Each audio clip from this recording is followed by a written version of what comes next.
قاہرہ کے باہر ایک پرانی ذمہ دار کوٹھی تھی جہاں کبھی سرکاری مال رکھا جاتا، کبھی زکوٰۃ کی گندم۔ دیواریں خستہ مگر وقار اب بھی باقی تھا۔ اس علاقے کی گلیوں میں عالیہ رہتی تھی، ایک 17 سالہ دبلی پتلی لڑکی جس کی آنکھوں میں خاموشی اور چہرے پر وقار ہوتا تھا۔ ماں بچپن میں گزر گئی، والد بیمار اور چھوٹی بہن ہر وقت روٹی کو ترستی۔ عالیہ روز لوگوں کے گھروں میں صفائی، برتن اور جھاڑو کا کام کرتی تاکہ شام کو چولہا جل سکے۔ ایک دن کارندہ آیا اور کہا، آج ذمہ دار کی کوٹھی میں صفائی کرنی ہے۔ عالیہ نے چادر اوڑھی، پانی کی چھوٹی بوتل لی اور وقت سے پہلے کوٹھی پہنچ گئی۔ صحن میں جھاڑو دیتے وقت وہ خاموش تھی، جیسے دل میں کچھ سوچ رہی ہو۔ دوپہر بیت گئی اور عصر کے قریب وہ کوٹھی کے پچھلے حصے میں پہنچی، جہاں مٹی میں دھسی بوریوں کے پاس جھاڑو دینے لگی۔ اچانک سناٹے کا احساس ہوا، باہر کے مزدور شاید جا چکے تھے۔ تبھی کوئی آہٹ سنائی دی، سانسوں کی آواز، اور پھر اندھیرا چھا گیا۔ کچھ وقت بعد شور اٹھا، گاؤں کے لوگ کوٹھی میں گھسے تو عالیہ زمین پر بے ہوش پڑی تھی، چہرہ زرد، لباس بکھرا ہوا اور آنکھوں میں وہ خوف جو زبان سے بیان نہ ہو۔ کوئی نہ سمجھ پایا کہ کیا ہوا، نہ کوئی چیخ سنی، نہ کوئی بھاگتا نظر آیا۔ صرف ایک چیز پڑی تھی، مٹی میں لت پت ایک کٹا ہوا جوتے کا سول، جیسے کوئی پہچان چھپا کر بھاگا ہو۔ قاضی کو بلایا گیا، اس نے سب کچھ دیکھا، جوتے کو اٹھایا، پر کچھ نہ سمجھ سکا۔ عالیہ کچھ بول نہ سکی، صرف ایک خاموش چیخ اس کے چہرے پر لکھی تھی، ایسی چیخ جو انصاف مانگ رہی ہو۔ عالیہ کی حالت بیان سے باہر تھی، وہ لرزتی ہوئی آواز میں کہانی سنا رہی تھی، مگر الفاظ ٹوٹ ٹوٹ کر گر رہے تھے۔ چہرے پر خوف، کپکپاتی انگلیاں اور آنکھوں میں آنسو، سب کچھ ایک گہرے راز کی گواہی دے رہے تھے۔ قاضی خاموشی سے بیٹھا سنتا رہا، اور پھر اس نے دریافت کیا، کیا کوئی چیز، کوئی نشان ہو؟ کچھ بھی چھوڑ گیا وہ ظالم؟ عالیہ نے جھجکتے ہوئے، لرزتے ہوئے ہاتھوں سے ایک پرانا سا آدھا جوتے کا سول آگے بڑھا دیا، جو کوٹھی کی مٹی میں لت پت ملا تھا۔ قاضی نے جھک کر غور سے دیکھا اور فوراً چونک گیا، یہ مسجد کے جوتے کا لگتا ہے، وہ بڑبڑایا۔ اس دور میں مساجد میں وضو کے لیے رکھے جانے والے جوتوں کے سول خاص طور پر کاٹ دیے جاتے تھے تاکہ اگر کوئی شخص اسے چوری کر کے باہر لے جائے تو پہچان لیا جائے۔ یہ مسجد کا ہے، قاضی نے فوراً حکم دیا۔ فوراً قریبی مسجد میں جاؤ، دیکھو کیا وہاں کے تمام جوتے موجود ہیں۔ اگر کوئی جوتا کم ہوا تو ہو سکتا ہے مجرم نے اپنا جوتا وہیں چھوڑ کر مسجد کا جوتا پہن لیا ہو۔ سپاہی امید کی روشنی کے لیے دوڑتے ہوئے مسجد کی طرف روانہ ہوئے۔ چند لمحوں بعد جب وہ واپس آئے تو ان کے چہرے اترے ہوئے تھے، جیسے کوئی سچ ان کی روح کو چیر چکا ہو۔ انہوں نے دھیمی آواز میں قاضی کو اطلاع دی، مسجد میں واقعی ایک جوتا کم ہے، صرف ایک جوتا بچا ہے، دوسرا غائب ہے۔ قاضی نے آنکھیں بند کر لی، وہ گہری سوچ میں ڈوب گیا۔ اس نے پوچھا، کیا کوئی ایسا جوتا ملا جس سے مجرم کی شناخت ہو سکے؟ سپاہیوں نے سر جھکا دیا۔ اصل چال تب سمجھ آئی، مجرم مسجد کا جوتا پہن کر آیا تھا اور جرم کرنے کے بعد واپس جا کر اپنے اصلی جوتے پہن کر نکل چکا تھا، یعنی مسجد میں ایک جوتا رہ گیا اور دوسرا جوتا کوٹھی کی مٹی میں چھوٹ گیا، دونوں الگ الگ جگہ پر، اس لیے دونوں کی آپس میں جوڑنا ناممکن ہو گیا۔ قاضی نے سرد آہ بھری، اب ہمارے پاس نہ کوئی گواہ ہے، نہ کوئی مکمل ثبوت ہے۔ وہ رکا اور گہرے لہجے میں بولا، یہ مقدمہ اب میرے دائرہ اختیار سے باہر ہے، یہ اب کسی عام قاضی کا نہیں بلکہ سلطان صلاح الدین ایوبی رحمۃ اللہ علیہ جیسے عقل و عدل کا فیصلہ طلب کرتا ہے، اسے دربار سلطانی میں پیش کیا جائے۔ مقدمہ لے کر قاضی سلطان صلاح الدین ایوبی کے دربار میں پہنچا تو دربار کی فضا میں عجیب سا سکوت چھا گیا، جیسے الفاظ کہیں غائب ہو گئے ہوں اور صرف دلوں کی دھڑکنیں باقی رہ گئی ہوں۔ عالیہ کی جھکی نظریں، کپکپاتی آواز اور ہاتھ میں تھما وہ آدھا جوتے کا سول، سب کچھ جیسے ہی ایک خاموش چیخ بن گیا تھا۔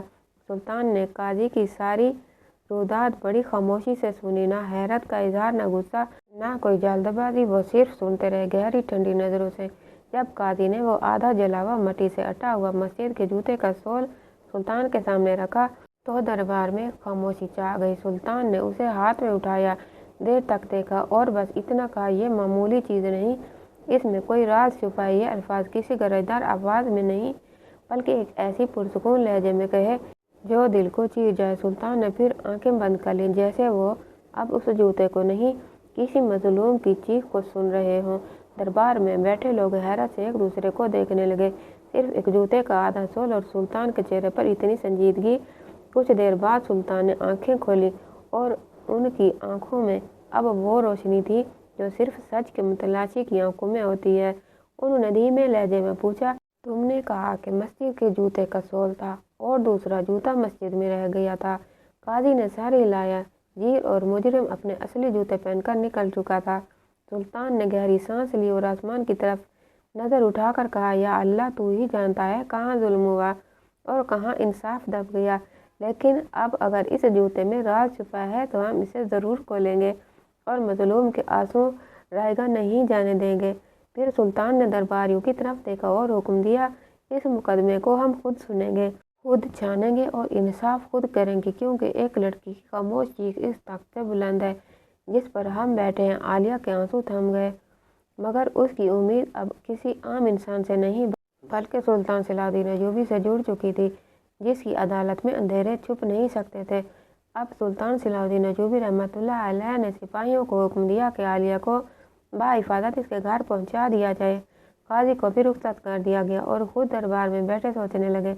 جاتے وقت سلطان نے عالیہ کو پراعتماد لہجے میں یقین دلایا کہ تمہیں انصاف ضرور ملے گا، جب تک تمہیں انصاف نہیں دلواتا میں چین سے نہیں بیٹھوں گا۔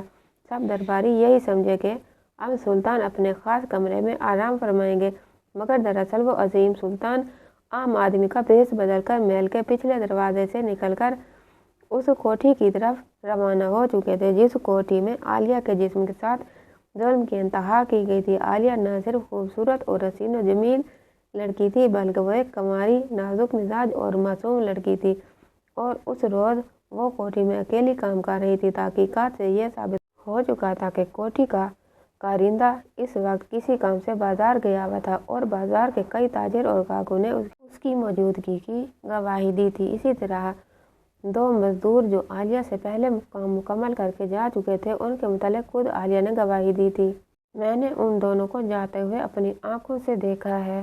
اب سوال یہ تھا کہ آخر وہ کون شخص ہو سکتا ہے جو مسجد سے سیدھا کوٹھی آیا، اور جب اس نے عالیہ کو دیکھا تو اس کی معصومیت کو درندگی سے روند کر چلا گیا۔ یہ تمام سوالات سلطان کے ذہن میں بجلی کی مانند گونج رہے تھے۔ وہ کوٹھی کے دروازے پر ہرگز نہ گئے تاکہ مجرم کو کسی قسم کا شک نہ ہو، کیونکہ ممکن ہے کہ مجرم اب بھی کوٹھی کے آس پاس ہی چھپا بیٹھا ہو، اور اگر سلطان کے جانے کا علم ہو جاتا تو وہ کسی بھی قسم کے شواہد کو مٹا سکتا تھا۔ چنانچہ سلطان صلاح الدین ایوبی رحمۃ اللہ علیہ ایک بلند دیوار پلانگ کر اس سنسان اور خاموش کوٹھی کے اندر داخل ہوئے۔ جیسے ہی سلطان اندر داخل ہوئے تو انہوں نے فوراً وہ جگہ پہچان لی جہاں عالیہ کے ساتھ زیادتی کی گئی تھی، کیونکہ وہاں مٹی میں کافی زیادہ پیروں کے نشانات موجود تھے اور زمین کی حالت بھی اس ظلم کی گواہ بن چکی تھی۔ سلطان صلاح الدین ایوبی رحمۃ اللہ علیہ کے پاس پہلے ہی ایک اہم ثبوت موجود تھا، مسجد سے ملنے والا ٹوٹا ہوا جوتے کا سول۔ سلطان اس مقام سے ادھر ادھر نظریں دوڑانے لگے کہ شاید کوئی اور ثبوت بھی ہاتھ آ جائے، لیکن اچانک ان کی نظر ایک سمت جاتے ہوئے پیروں کے نشان پر پڑی جو باقی تمام قدموں سے مختلف تھے۔ سلطان چونکہ سراغ رسائی میں خاص مہارت رکھتے تھے، اس لیے وہ فوراً سمجھ گئے کہ یہ نشان عام نہیں بلکہ یہی وہ قدم تھے جو مجرم کے تھے، کیونکہ اتنے زیادہ لوگ کوٹھی میں آئے مگر اس طرف صرف ایک ہی شخص کے قدم جا رہے تھے، اور یہی وہ سراغ تھا جو سلطان کو اس ظالم درندے تک لے جانے والا تھا۔ اب سلطان صلاح الدین ایوبی رحمۃ اللہ علیہ نے ان قدموں کا تعاقب کرنا شروع کر دیا۔ سلطان صرف مصر کے حکمران نہ تھے، وہ مصر کی تاریخ کے ماہر ترین سراغ رساں بھی تھے۔ جہاں تک قدموں کے نشان جا رہے تھے سلطان وہاں تک پہنچے، مگر پھر ایک دیوار آ گئی، نشان وہیں رک گئے۔ سلطان کو یقین ہو چکا تھا کہ مجرم دیوار پھلانگ کر جنگل کی طرف نکل چکا ہے تاکہ پیچھے کوئی نشان باقی نہ رہے۔ اب سلطان نے پوری بستی کو چھان مارا، لیکن افسوس کہ کوئی بھی ایک ایسا نشان نہ ملا جس سے مجرم کا سراغ ملتا۔ مایوسی کے عالم میں سلطان صلاح الدین ایوبی رحمۃ اللہ علیہ ٹوٹی ہوئی لکڑی کی بینچ پر بیٹھ گئے اور سوچنے لگے، اگر میں اس مظلوم لڑکی کو انصاف نہ دلا سکا تو میں اس ریاست کا سلطان کہلانے کے لائق کیسے ہوں؟ یہی سوچ ان کے دل کو جکڑ رہی تھی۔ تبھی ان کی نظر دوبارہ ان قدموں پر پڑی جن پر وہ پیچھا کر رہے تھے۔ اب کی بار سلطان نے انہیں غور سے دیکھا۔ سلطان حیرت میں ڈوب گئے۔ ان کے تجربہ کار آنکھوں نے فوراً پہچان لیا، یہ قدم کسی عام انسان کے نہیں بلکہ لنگڑا کر چلنے والے انسان کے تھے۔ مگر ایک دھچکا لگا، ایک لنگڑا انسان 3 انسان جتنی اونچی دیوار کیسے پھلانگ کر سکتا ہے؟ یہ تو ممکن ہی نہیں تھا۔ اب بات الجھ گئی۔ پھر سلطان نے سوچا، اگر یہ مسجد کے جوتے تھے تو یہ مجرم یقیناً اس بستی کا ہے۔ وہ مسجد میں آتا ہوگا، لیکن سلطان کو بستی کے تمام لوگوں کی حالت معلوم تھی۔ اس بستی میں کوئی ایسا شخص نہیں تھا جو لنگڑا ہو۔ اب سلطان کے ذہن میں ایک اور خیال آیا۔ وہ 2 بار قدموں کے نشانوں پر جھکے اور اس بار جو دیکھا وہ انہیں ہلا کر رکھ گیا۔ وہ نشان اصل میں کسی لنگڑے انسان کے نہیں تھے، بلکہ کوئی شخص جان بوجھ کر لنگڑا کر چل رہا تھا تاکہ گمراہ کر سکے۔ اب یہ بات مکمل سمجھ آ چکی تھی، یہ کوئی عام مجرم نہیں تھا بلکہ بہت چالاک اور شاطر تھا۔ اس نے جان بوجھ کر لنگڑا کر چال چلائی تاکہ اگر سلطان یا قاضی اس کے نشان دیکھیں تو وہ کسی لنگڑے انسان کو تلاش کریں اور ایسا انسان بچ نکلے گا جو اصل میں بالکل تندرست ہے۔ مگر مجرم کو کیا خبر تھی کہ اس سرزمین پر جہاں چالاک مجرم ہیں وہیں عقل مند سلطان بھی ہیں۔ اب سلطان صلاح الدین ایوبی رحمۃ اللہ علیہ کے ذہن میں ایک ترکیب آئی۔ سلطان فوراً محل میں پہنچے اور اعلان کر دیا، مجرم پکڑا گیا ہے اور کل اس بستی میں جشن منایا جائے گا۔ جس بستی کی بیٹی عالیہ کے ساتھ ظلم ہوا تھا، اب وہی بستی جشن منانے والی تھی۔ لوگ حیران تھے، آخر مجرم کون ہے؟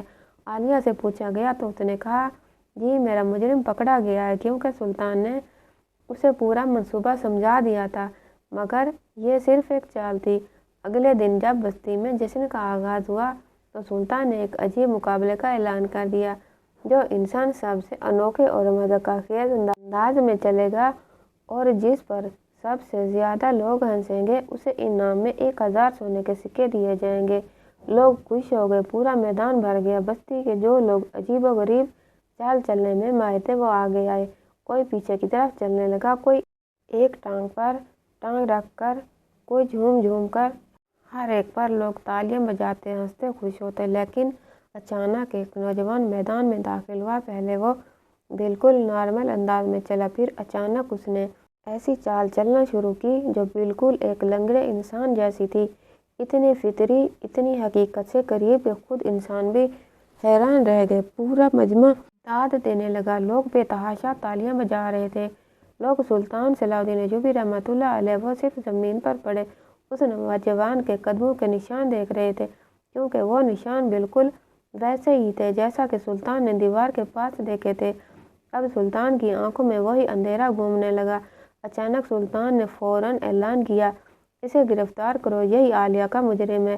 یہ سننا تھا کہ میدان میں سناٹا چھا گیا، لوگوں کے چہرے زرد پڑ گئے، پورا مجمع سکتے میں آ گیا۔ کہا جانے لگا، یہ کیسے ہو سکتا ہے؟ ابھی تو ہم جشن منا رہے تھے۔ لیکن سلطان کی آنکھیں دھوکہ نہیں کھاتی تھیں۔ جس نے عالیہ کی عزت لوٹی تھی آج خود لوگوں کے سامنے ننگا ہو چکا تھا۔ تمام لوگ حیرت سے اسے دیکھ رہے تھے۔ آخر سلطان نے ایسا فیصلہ کیا، یہ سب کیا ماجرا ہے؟ اتنے میں ایک بزرگ نے کھڑے ہو کر کہا، حضور آپ نے تو فرمایا تھا کہ مجرم پکڑا گیا ہے، تو یہ سب کیا ہے؟